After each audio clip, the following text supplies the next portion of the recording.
வணக்கம் நேர்களே. இன்றைய சிறப்பு பதிவிலே சந்திப்பதில் மிக மகிழ்ச்சி அடைகிறேன்.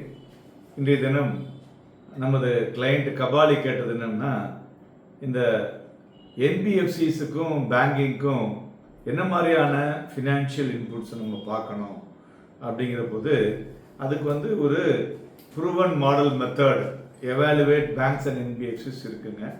ஸோ இதுக்கு பேர் என்னன்னு பார்த்தீங்கன்னாக்கா கேமல் பேர், CAMELS. இந்த ஃப்ரேம் ஒர்க்கில் என்னன்னாக்க இந்த சேஃப்டி, ஸ்டெபிலிட்டி அண்ட் பர்ஃபார்மன்ஸ் கண்டுபிடிக்கிறது. So first C stands for capital adequacy.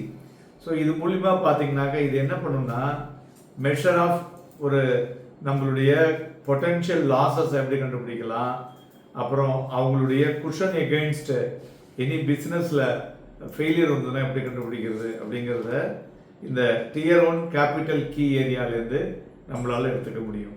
ரெண்டாவது அசட் குவாலிட்டி. ஸோ அவங்களுடைய குவாலிட்டி ஆஃப் லோன், அப்புறம் அவங்களுடைய குவாலிட்டி ஆஃப் இன்வெஸ்ட்மெண்ட்ஸ், அப்புறம் அவங்களுடைய என்பிஏ எப்படி இருக்குது, குறைச்சலாக இருந்தால் பெட்டராக இருக்கும், அதிகமாக இருந்ததுன்னா the company is not good. So இந்த அசட் குவாலிட்டியிலிருந்து அதை கண்டுபிடிக்கலாம். மூன்றாவது மேனேஜ்மெண்ட் குவாலிட்டி, அதான் M. ஸோ இது அந்த கம்பெனியுடைய கவர்னன்ஸ், கார்ப்பரேட் கவர்னன்ஸ் நம்ம எப்படி இருக்குன்னு பார்க்கலாம். அப்புறம் நார்மலாக அந்த கார்ப்பரேட் கவர்னன்ஸுக்கு தகுந்த மாதிரி ரிஸ்க் கல்ச்சர் இருக்கும், அவங்க அதை எப்படி எடுக்கிறாங்க. மேலும் அவங்களுடைய ஸ்ட்ராட்டஜி அண்ட் எக்ஸிக்யூஷன்ஸ். ஸோ அவங்களுடைய கம்ப்ளைண்ட்ஸ் ட்ராக் ரெக்கார்டு, எல்லோரும் க்ளீனாக இருக்காங்களா, இல்லை வெளியில் அவங்க பர்சனலாக லோன் வாங்கியிருக்காங்களா. ஸோ இதை மாதிரியான ஒரு quality, consistent growth and control risk, இது மூணுத்தையும் இது ரிஃப்ளெக்ஸ் பண்ணும் பொழுது it will be the strong management அப்படின்னு எடுத்துக்கலாம்.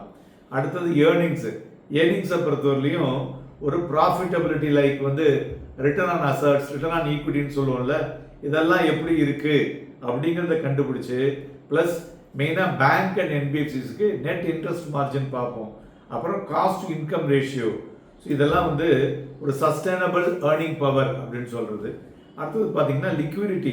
ஸோ ஷார்ட் டேர்மில் வரக்கூடிய ஆப்ளிகேஷனை மீட் பண்ணுறதுக்கு அவங்க கையில் கிளியரான அசட்ஸ் இருக்கணும். ரெண்டாவது லிக்விடிட்டி கவரேஜ் ரேஷியோன்னு சொல்லுவாங்க பேங்க்ஸுக்கு, LCR. ஸோ அதுமாரி மெச்சூரிட்டி ப்ரொஃபைலில் லைபிலிட்டிஸ் எப்படி இருக்குது, கீ இண்டிகேட்டர். ஸோ அதுக்கு தகுந்த மாதிரி தான் அவங்களால மெச்சூரிட்டி ஈஸியாக ஹேண்டில் பண்ண முடியும். அடுத்தது sensitive to market risk. So மெயினாக இதுதான் ரொம்ப முக்கியங்க, interest rate. So currency and market fluctuations அப்படி இருக்கும் பொழுது அந்த கேப்பையும் ஸ்ட்ரெஸ் டெஸ்ட்டையும் எப்படி அந்த கம்பெனியும் பேங்க்கோ சரியாக பண்ணுறாங்க அப்படின்னு பார்க்குறது. ஸோ இதை நம்ம எப்படி அனாலிசிஸ் பண்ணணும் அப்படின்னு பார்த்தீங்கன்னா, ஒரு பேங்க்னாக்க high capital adequacy, improving asset quality and stable earning signal, இதெல்லாம் வித் ஸ்லோ கிரெடிட் ரிஸ்கோடு இருந்ததுன்னா தட் இஸ் பெட்டர் ஒன்.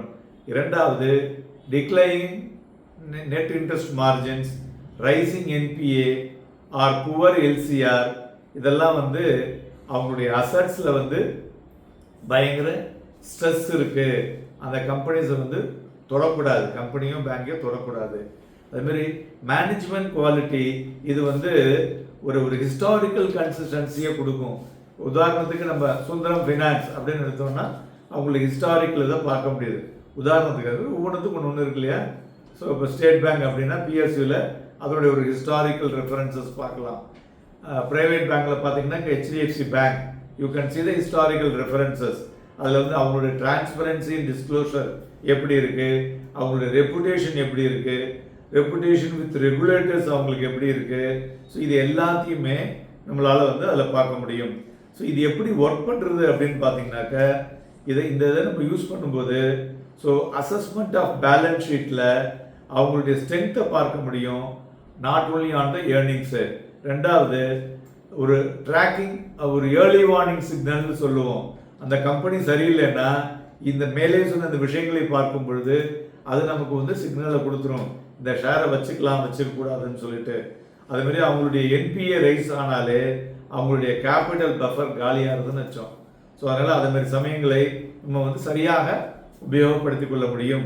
அதேமாதிரி தென் கவர்னன்ஸ் அண்ட் மேட்டர் ரொம்ப முக்கியம். ஒரு கார்ப்பரேட் கவர்னன்ஸ் சரியாக இருந்தால் தான் அந்த கம்பெனியுடைய பிஸ்னஸ் ப்ரொஃபைல் வந்து நன்கு இருக்கும். ஸோ அதனால் அதுவும் பார்க்க வேண்டும்.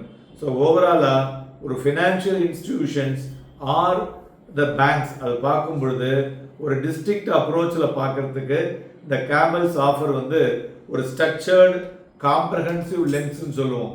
அது மூலிமா நம்ம வந்து பார்க்க முடியும். ஸோ இது மூலிமா பார்க்கும் பொழுது பேங்க் எவாலுவேட் பண்ணலாம். அதேமாரி இதை வந்து ரிலையபிள் இன்வெஸ்டர்ஸ் ஹையாக பிலீவ் பண்ணி அதன் மூலியமாக முதலீடு செய்யலாம். இது மூலிமா நமக்கு என்ன கிடைக்கும் அப்படின்னு பார்த்தீங்கன்னா ஒரு பிளெண்டிங் கேபிட்டல் ஸ்ட்ரென்த்து, அப்புறம் அசட் குவாலிட்டி, தென் ஏர்னிங்ஸ் பவர், தென் ரிஸ்க் சென்சிட்டிவிட்டி, இது எல்லாமே சேர்ந்து இருக்கிறதுனால நம்மளால வந்து ஒரு ஃபினான்ஷியல் இன்ஸ்டிடியூஷனையோ இல்லை வந்து ஒரு என்பிஎஃப்சிசியோ ஒரு கேப்பபிள் ஆஃப் ஒரு சஸ்டைன் ஒரு லாங் டேர்ம் க்ரோத்துக்கு ஐடென்டிஃபை பண்ணி முதலீடு செய்ய முடியும். நண்பர்களே, நாளைய தினம் வரும் வாரம் நமது சந்தைகள் எப்படி இருக்கும், எதையெல்லாம் நாம் கையாள வேண்டும் என்பதை பற்றி பேச இருக்கிறோம். இணைந்திருங்கள். நன்றி, வணக்கம்.